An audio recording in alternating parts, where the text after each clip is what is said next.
Shalom, salut chez vous, je suis Armel Lounaï, je suis le pasteur de la mission de Longueuil à BMC et je suis là pour vous présenter des écrits, des livres. Vous savez, on s'est rendu compte que les gens n'aiment pas lire, ça c'est un constat général, ce n'est pas lié à une église, ce n'est pas lié à une religion, les gens de façon générale n'aiment pas lire.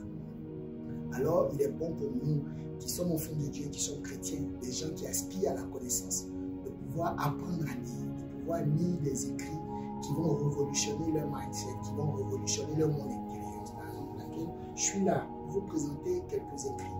Je ne vous présenterai pas tous les livres, mais les livres de notre pasteur, le bishop Alexandre Amazou. Alors, il a eu plusieurs écrits, mais je vais juste vous présenter trois livres que vous pourrez trouver sur Amazon. Tapez sur Amazon, vous trouverez ces livres-là, on pourra vous les commander. Vous pourrez aussi trouver ces livres-là dans toutes les bibliothèques ABMC, dans les églises ABMC, vous trouverez ces livres. Le premier livre, c'est La vérité sur les prières non exaucées. C'est un livre d'une profondeur inouïe. Dedans, il explique comment prier. Parce que vous savez, on peut prier et faire du bavardage. On peut prier sans être concis. Vous voyez là, il dit la vérité sur les prières non exaucées. Donc, il y a des prières qui n'ont pas été exaucées. Tu respectes certainement la nomenclature peut-être, tu penses que tu pries bien, tu fais sortir les bons mots, les phrases sont bien accordées, mais Dieu ne les entend pas. La structure de Dieu n'est pas respectée, Dieu ne les écoute pas et tu n'es pas exaucé. Donc il faut que tu comprennes. Dans ce livre-là, il va expliquer l'origine de la prière. La prière vient d'où? Parce qu'une chose est expliquée par la première mention qu'on appelle la first mention. Ça, c'est ce qu'il nous a appris. Donc la première mention permettra de savoir quelle est l'origine de la prière. Dedans, il explique quelle est la différence entre la prière par l'intelligence et la prière par l'esprit. Paul dit que quand je prie par l'esprit, je m'édifie moi-même. J'édifie mon corps, j'édifie mon esprit. Donc, quelle est la différence entre les deux? À quel moment il faut utiliser la prière par l'intelligence et à quel moment il faut utiliser la prière par l'esprit? Prier par l'intelligence, c'est parler dans sa langue patois que tu connais, mais ça, c'est limite. Paul dit qu'il faut prier en langue. Mais comment prier en langue? Quelles sont les astuces? Qu'est-ce qui fait qu'arrivé un moment, la prière en langue, la prière en esprit, ou du moins la prière par l'intelligence doit être consultée pour laisser place à la prière en langue, afin que ta prière soit exaucée? C'est dans ce livre-là. Vous pouvez trouver ce livre-là sur Amazon. Je vous le recommande. Je l'ai lu au moins 2 fois. C'est très intéressant. Voilà les éléments qui interviennent dans une prière efficace. Il y a la parole, il y a le sang de Jésus et il y a l'action de l'esprit. La parole, le sang de Jésus et l'action de l'esprit. Qu'est-ce que chaque élément comporte pour que ta prière soit complète, pour que ta prière soit un menu complet, plat d'entrée, plat de résistance, dessert. Prière non exaucée. Amen. Le deuxième livre, c'est Réussir sa vie. Tout le monde aspire à réussir. Mais vous vous rendez compte que tous ceux qui aspirent à réussir ne réussissent pas. Vous vous rendez compte qu'il y a des gens qui veulent réussir, mais qui n'ont pas les procédés, qui veulent réussir, mais qui n'ont pas les couloirs qu'il faut, qui veulent réussir, mais qui n'ont pas les ingrédients. Ce livre-là donne un aperçu.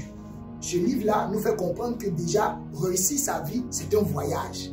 Réussir sa vie, ce n'est pas une destination, c'est un voyage. Et sa vie est réussie que quand nous sommes en Jésus-Christ. Ce livre-là nous l'explique. Ce livre-là explique pourquoi il y a des terres qui sont improductives. Pourquoi certaines personnes, bien que vivantes, faisant des activités, voilà, ne sont pas productifs. Donc, il y a souvent le manque de compréhension, il y a le manque de profondeur et le manque de discipline. Il explique dedans comment le manque de discipline peut rendre improductive une terre, réussir sa vie. C'est un livre que vous trouverez sur Amazon aussi. Pasteur Alexandre Amazou.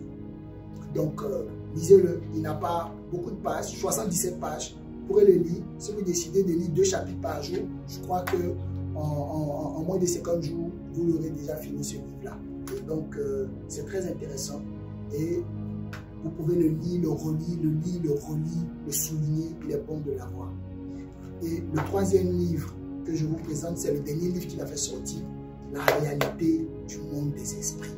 Tome 1. Parce qu'il avait tellement d'informations qu'il a décidé de pouvoir diviser ça en plusieurs tomes. Donc là, ça c'est le tome 1. Dedans, déjà, il explique qu'est-ce qui s'est passé entre Genèse 1.1 et Genèse 1.2. Vous voyez, pour ceux qui ont des Bibles, ce qu'on vous rendez compte qu'entre Genèse 1.1 et Genèse 1.2, il y a un espace. Qu'est-ce qui s'est passé dans cet espace-là? Le tohu-bohu dont on parle, dont les scientifiques parlent. La terre était informe et vide. qu'est-ce qui s'est passé là? Il explique ça là, dans ce livre-là. Amen. Et autre chose qui est intéressante dans ce livre-là, il parle du mystère du retard. Vous vous souvenez de l'âne, l'ânon qui était attaché et qui devait rentrer à Jérusalem. Vous savez, chacun a sa version. Mais là, l'ânon qui était attaché a été attaché par ses propres propriétaires. On va tout dire, mais il a eu du retard. C'est vrai qu'à la fin, son histoire est glorieuse, où il est rentré avec le Seigneur, ok, mais il était quand même en retard. Il y a des choses qu'il faut que vous compreniez, et ça, il explique ça dedans, le mystère du retard. Comment, à 40 ans, il y a des choses que tu n'as pas. Il explique dedans les différentes saisons. Il y a la saison du matin, 0 à 30 ans, il y a la saison du midi, de 30 à 60 ans, et il y a la saison du soir à partir de 10. Donc, il y a des choses que tu dois obtenir, que tu dois faire le matin, pour pouvoir profiter de ça à midi, afin de pouvoir continuer de profiter de ça le soir. Mais il y a des gens déjà à 60 ans, il y a des choses qui sont encore en train de chercher. C'est un retard. À 60 ans, tu as encore ton enfant, c'est un retard. Ça, il explique. Il y a des gens qui devraient avoir des choses, mais qui ont pris du retard. Comment arriver à se départir et à gagner de la vitesse quand on a perdu le temps? C'est ici. Autre chose très intéressante dans ce livre-là, il y a pourquoi les hommes doivent toujours prier. Voilà, le combat des voix. Voilà les thèmes, le combat des voix. Il y a des voix qui te combattent. Tu ne sais pas pourquoi. Quels sont les différents types de voix? Tu vas le voir dans ce livre-là.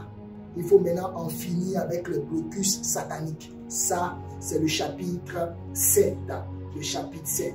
Le chapitre 2, très intéressant, le chapitre 2, il parle du pouvoir de la restitution ou de la rançon. Je vais faire un petit focus dessus et terminer. Le pouvoir de la restitution ou de la rançon. La Bible dit que Dieu dit qu'il va pouvoir donner l'Égypte et Saba en rançon pour toi qui es dans le Seigneur, pour toi qui a l'approbation de Dieu. Mais quand il dit l'Égypte, il nous l'a expliqué dans ce livre, qu'il ne parle pas du pays, il parle de tous les habitants. Donc comment Dieu est capable de donner tous les habitants en rançon d'une vie? C'est que cette vie-là est précieuse. Comment arriver à déclencher le pouvoir de la substitution? La Bible dit que 10 000 à ton côté, 1000 à ta droite, tu ne seras pas atteint. Donc Dieu est prêt à tuer 11 000 personnes. Et tuer un griffin, il est prêt à tuer 11 000 personnes pour préserver une vie. Qu'est-ce que cette vie-là a? Qu'est-ce que cette vie-là a déclenché? Quel est le secret de cette vie-là? Qu'est-ce qu'elle a posé comme acte? Et qu'est-ce que cette vie-là a de différent des autres? C'est ça qu'il faut pouvoir savoir. À quel moment déclencher la rançon? À quel moment déclencher la substitution? C'est dans ce livre-là. Je vous le recommande. Vous le trouvez sur Amazon et dans toutes les librairies. La réalité du monde des esprits. Ce sont des livres que vous devez avoir dans vos bibliothèques. Vous allez comprendre certaines choses. Vous savez, là, il parle dedans, par exemple, à la page 114, c'est-à-dire que juste les derniers mots du chapitre 10, il parle de communion, où il explique que communion en grec, c'est koinonia, qui veut parler d'échanger, communier, mélanger. Vous voyez, non? C'est la notion de monnaie. Je vous ai expliqué de parler de restitution et de rançon. La notion de monnaie, c'est là qu'il explique. Amen. C'est un livre qu'il faut absolument que vous l'ayez dans votre bibliothèque.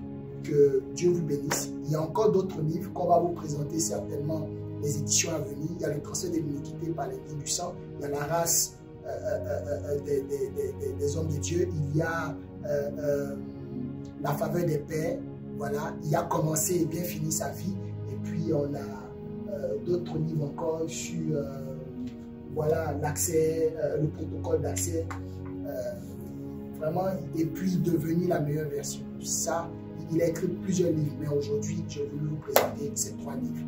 La vérité sur la prière non exaucée, réussir sa vie et la réalité du monde des esprits. Ces 3 livres-là, vous les retrouvez sur Amazon. Que Dieu vous bénisse. On se retrouve à une prochaine édition.